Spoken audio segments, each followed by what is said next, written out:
Rejuvenating media day by day. This is Salam Media.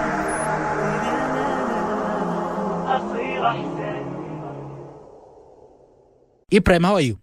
Hello, Fulani. How are you doing? I'm all right, sir. I'm all right. Ibrahim, before we get into your piece, Ibrahim, I'm quite fascinated by your sort of, what do you think there's been many criticism, right, about Western financial institutions whose objective is to bring about development in the world. There's been many criticism around their approach to Africa, right, that they give loans of which African governments cannot afford to pay the interests, and so on and so on and so on. That they want to also maintain power. So when you look at back of the history of the World Bank and the IMF as well, the International Monetary Fund, what has exactly been their role in Africa? Has it been bad or has it been good? How have they sort of shaped Africa's development up to now, especially post Cold War? How have they been doing? Well, thank you for that question. I think that question is best answered in two phases. First, if you sit down with the IMF president, Tim Lagarde, and some African leaders, you ask them that kind of question, and they are the best position to answer you. But according to what we've seen in the last few years, the IMF's role in Africa is very simple. Its role is to provide financial assistance and primarily exists to stabilize the exchange rate while, providing technical advice to governments on how to make their economies very competitive. But what we've seen is that since independence, African governments have sort of abused that privilege, and the IMF is equally complacent by not thoroughly holding African leaders accountable to efficiently utilizing the loans they get from the IMF. And what we've seen over time is those loans, those financial loans, the financial aid, rather than addressing the infrastructural challenge and poverty in Africa, they have consequently made Africa much more poor. So based on that premise, we can say that the role of the IMF has been misused in Africa, and it has been sort of negative. And then coming into your piece that you wrote for African Liberty, which was very much fascinating. So how does now explain to us, because the first point you make, Ibrahim, is this: you are saying that the World Bank must stop enriching politicians and focus on the informal sector. Dissect that for us. What do you mean by that? Yeah, so the informal sector in Africa is what you see when you go to the local markets. For instance, the ones the Bay Harbor markets you have in Cape Town, the Kumasi market in Ghana, the average Balogun market in Lagos. Those local markets that you have, the market women, the apprentices, the roadside mechanic, the plumber, the shoemaker, those are the people that constitute the informal sector, right? And if you take a critical look, you will discover that these are the people that drive the African economy. You eliminate these people, you might as well erase the African economy entirely. And this is much more important because 66% of Africa's population is employed in the informal sector, right? And if that is the case, on the one hand, on the other hand, we're seeing that over time, IMF loan has, in most cases, gone directly to the public sector. They go directly to the government.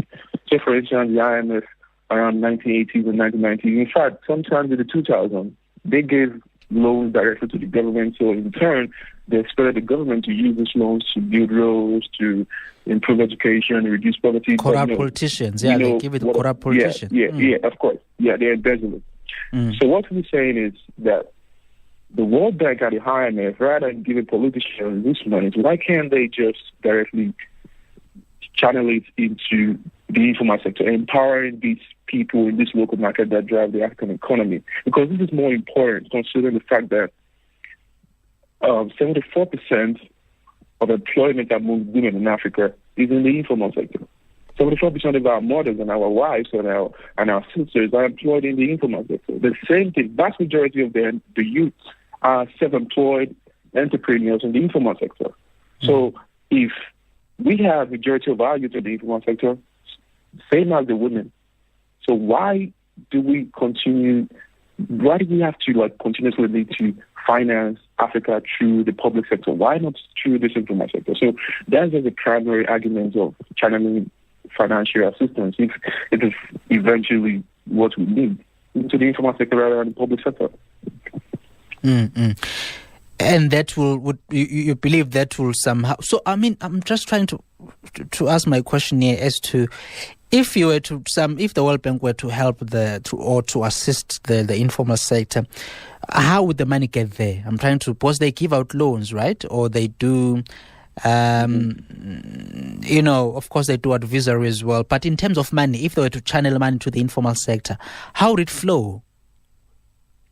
Is it like giving it to private people, private small businesses, or just maybe? Because at the end of the day, foreign money for it to be to get into a country, there's got to be some bureaucratic processes, that have to take place. How would, from a high level point of view, how would the money flow exactly? Thank you. So the World Bank perfectly understand how this works. Okay, so presently, majority of the World Bank's loans across the world is in the private sector. Only 30% of their loans goes to the public sector. So they well know how to channel the money into the private sector. So how do they do that? Okay, so the World Bank just doesn't necessarily need to come to African markets and start giving out money to all these women. There are a lot of ways you can give money. First of all, you can go into agriculture. There are a lot of technological challenges in African agricultural sector.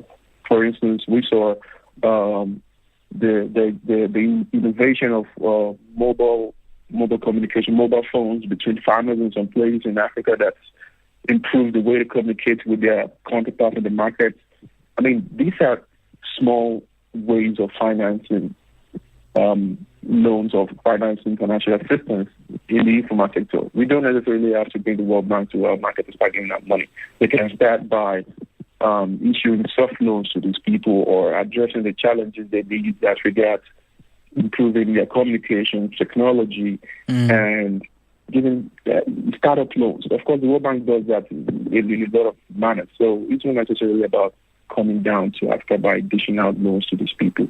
It's about strategically constructing frameworks that will work best. Maybe technology, maybe improving communication, or maybe some soft, loans like that. I'm losing you a bit there. Just make sure I don't know, your line is not that clean. But let's continue and see how it goes. Your second point, Ibrahim, is that you are saying that the World Bank should advise governments to reduce regulations on business or on businesses. What do you mean by that? Is Africa one of the most regulated regions in the world? And deregulating, what positive impact would that have on Africa's prosperity? Well, so presently, the majority of countries in sub-Saharan Africa have great government hands in their businesses. And what I mean by this is we have more regulations guiding business in the private sector than we have guiding the government itself. So what this leads to, or what this has led to over time, is that Africa has been performing very abysmal in business indexes. Like recently we saw the Doing Business Index by the IMF, I think, that ranked African countries the lowest in the world. So when you have a lot of government regulations that regard how people deal with one another in their business affairs, it's going to affect the communication and the way the business goes. We have high tax rates. That's also going to affect how people engage with one another. And eventually, it's going to affect innovation. So what government needs to do is not at every point tell people how to go about their business, or say, okay, because we don't want company A to oppress or exploit company B, we're gonna protect company A from company B. It's not about protectionism or giving excessive guidelines to how bigger corporations or foreign corporations will do their business in Africa. It's about creating tolerable judicial framework that's going to ensure companies do not exploit the people, and the bigger corporations do not exploit the smaller corporations. So reducing regulation is going to go a long way in freeing up the market space for competitive challenge and innovative ways that is going to lead to eventual drop in cost of commodity to the consumer. Because when you have companies competing against one another fairly, they will want to produce the good the best way at the lower cost. So eventually that's going to benefit the African consumer, whom of course is among the lowest earners in the world. So deregulating our market space is extremely important at this point. Mm-hmm. I'm speaking to Ibrahim Anoba. He's an Africa political economy expert, as well as a senior fellow at African Liberty. We are talking about his recent piece he wrote and published at African Liberty, where he's just laying out 3 things that the World Bank should do to improve Africa's industrialization. We'll be right back after the break. Tune into Salam Media via audio stream or watch live facebook.com/Salam Media. Welcome back to the State of Africa with me, Phumlani M. Machozi. Remember, you can listen to us live on salammedia.com. Salammedia.com, that's where you'll find us. If you're in Polokwane, you can listen to One Nation FM 88.9. People of Polokwane love these matters, so we try and give them a shout here on the show. You can call through on 01088023960, 01088023960, and speak to our analyst here, who's on hold and is just helping us make sense of the role of the World Bank and the International Monetary Fund in the African continent. His name is Ibrahim Anoba, an Africa political economy expert, as well as a senior fellow at African Liberty. Remember, we're also on Twitter as well, at Salam Media. That's where you'll find us. I'm also on Twitter as well, at Phumlani M. Machozi. At Phumlani M. Machozi. Ibrahim, a very important the last point you make here on your piece, your third point is that the World Bank must hold African leaders accountable to their people. Explain that to us. I mean, how would the World Bank go about that? So the World Bank is, according to the book, a financial institution. But in contemporary political economy landscape, there is no way you can outrightly exclude politics from the economy. So whenever that is providing credit to a government, but as well ensure that such government does well in the political space. So, for instance, in economics, we have thought that there cannot be economic progress when the political substructure is bad. Say, for instance, South Africa has made economic progress. Let's say South Africa has made economic progress in the last 10 years, and now that we've seen some crazy policies about land appropriation or some funny judicial proceedings, of course it's going to affect the economy, right? Because politics and social substructures are sort of the foundation that the economy lies. So what I suggested to the World Bank is that they should not only provide loans to African governments, but they need to ensure that those governments do well when it comes to human rights in their countries. Because what we've seen is that majority of the World Bank loan beneficiaries have poor human rights records.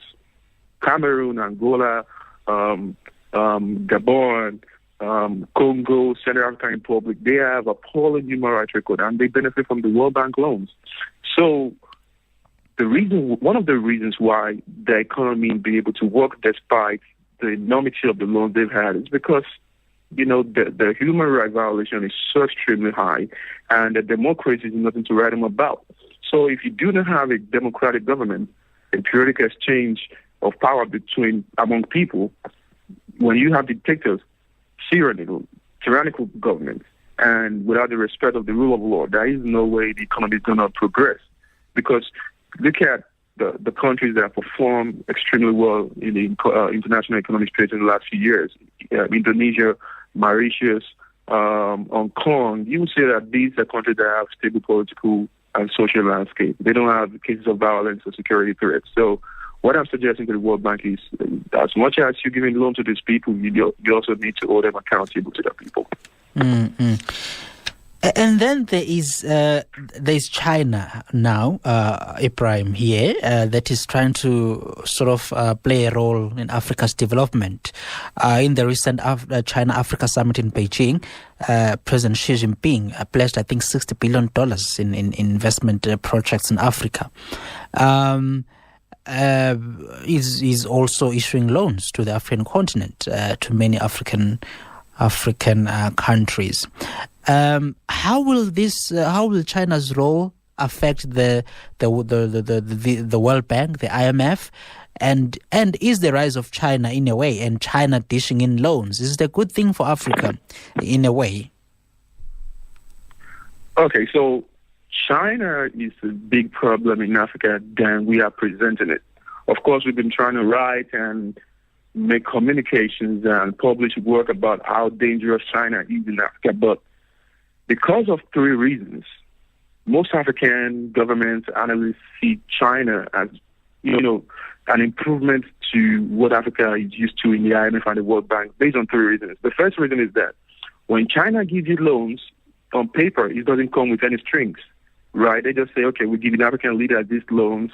They don't need to have structural adjustment, because one of the things the IMF does before you get the IMF loans is the IMF require you to have structural adjustments, and reduce government spending, and so all those, appalling regulation or requirements. But with China, you don't have to do that. The second thing with China is that analysts see majority of the loan as going directly into infrastructure, compared to the way IMF and World Bank used to do. They just give money to the president or the Minister of Finance, and they close their eyes. But China make these loans go directly into infrastructure. But these two reasons are just like face jobs. They just like cover up. So let me give you the timeline of how Africa got to the state of having China as its primary provider of loan. So after independence in the 1960s, majority of African countries, in sub-Saharan Africa rather, they experienced difficulty in economic development because of corruption, right? And by the 1980s and 1990s, Africa turned to the IMF to address the vacuum created from 1960 to 1980 because of corruption. So the IMF gave Africa a lot of money in the 1980s and 1990s.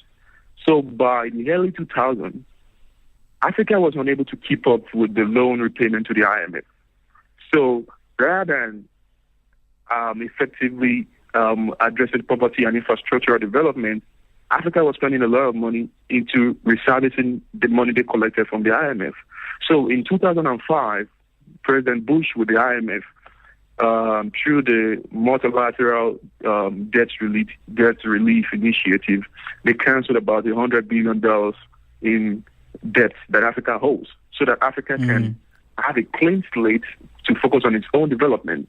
But that didn't happen. So between 2000 and 2013, we saw a rise in corruption in Africa. Instead of government to use the natural resources to to facilitate development, they didn't use that. So they turned to China for money.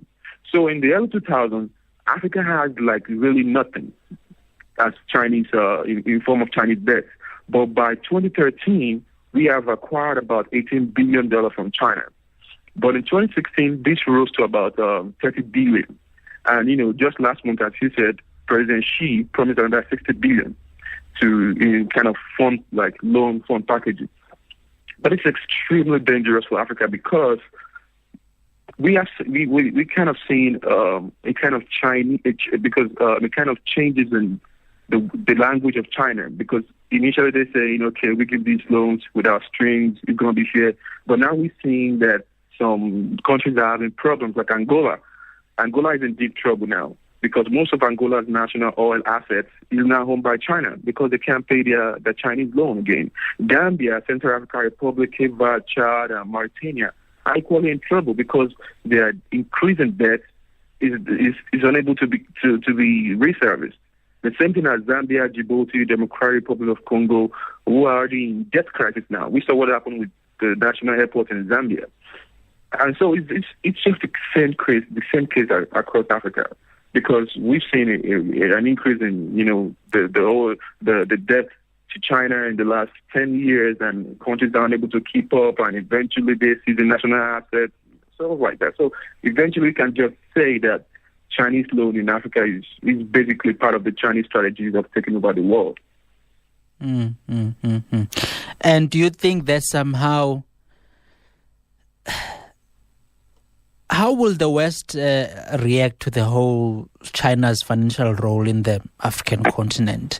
Do you think this will be more like a power struggle? Who can dish in more money? Who can develop more projects in the continent? How will things play out between China as well as the Western institutions?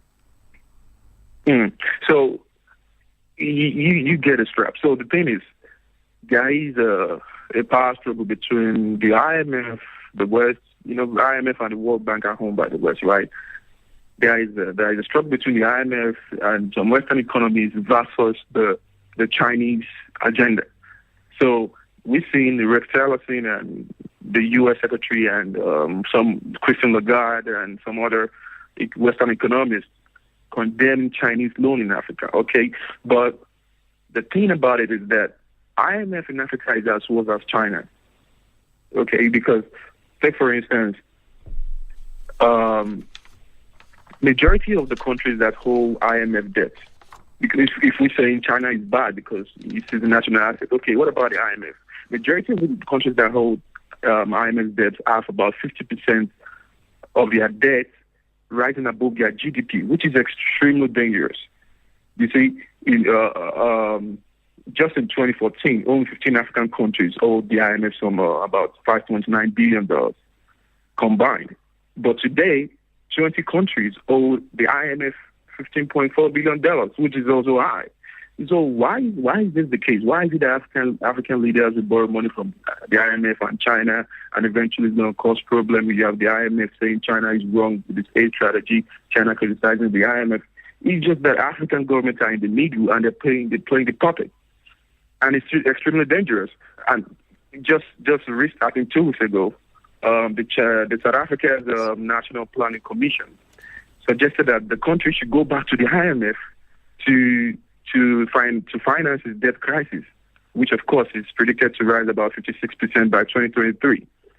You know what I'm saying? So we know, of course, because of unemployment, slow economic growth, and low participation of South Africa in the global economy. But why South Africa and other African countries are wrong is because you can't always trust organization like the National Planning Commission or the Finance Ministry. You remember back in 2011 when Mr. Ramaphosa was the vice chairman of the NPC. He suggested that the unemployment rate be cut by 6% and the South African economy grow by 5.4% thereabout. But now it is the same NPC that is running to IMF for loans, just like you have in Gabon, Nigeria, and Angola.